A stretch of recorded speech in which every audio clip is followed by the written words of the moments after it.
À ce stade, vous savez maintenant ce qu'est une donnée. Une base de données est, en substance, un ensemble structuré de données ou collections généralement stockées et accessibles par le biais d'un système informatique.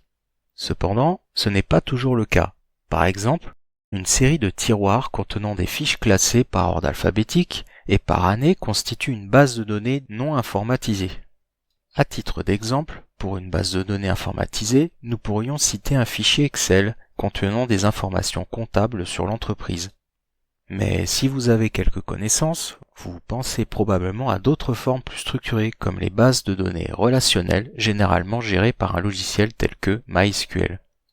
Que ces bases soient informatisées ou non, elles possèdent certaines caractéristiques communes que nous allons voir ensemble.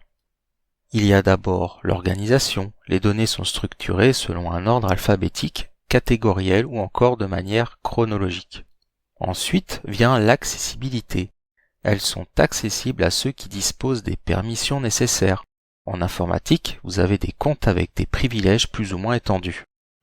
Si l'on reprend l'exemple de notre meuble, il pourrait être protégé par une clé ou même par l'accès restreint à la pièce où il se trouve.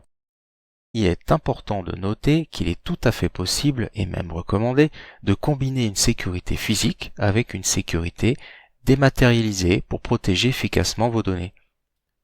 Puis vient les mises à jour. Il doit être possible d'actualiser et de corriger les données. Tout comme les mises à jour, la destruction, c'est-à-dire la possibilité de supprimer des données si besoin, doit être aussi possible.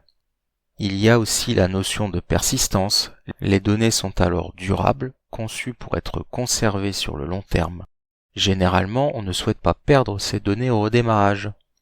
Mais il faut savoir que, parfois, c'est justement ce que l'on recherche.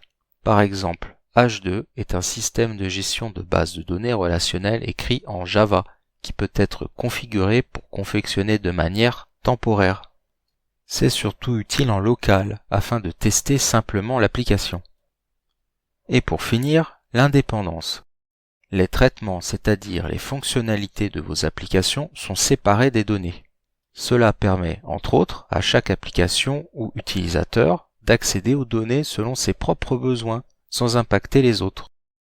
Ces bases de données sont utilisées par diverses organisations, telles que les hôpitaux, les écoles ou les banques, pour gérer et accéder aux informations nécessaires à leurs activités. On a tous entendu parler d'hôpitaux presque paralysés dès que l'accès à leurs données se retrouve bloqué par un ransomware. Dans la partie suivante, nous verrons ce qu'est un système de gestion de bases de données, dit SGBD. À tout de suite.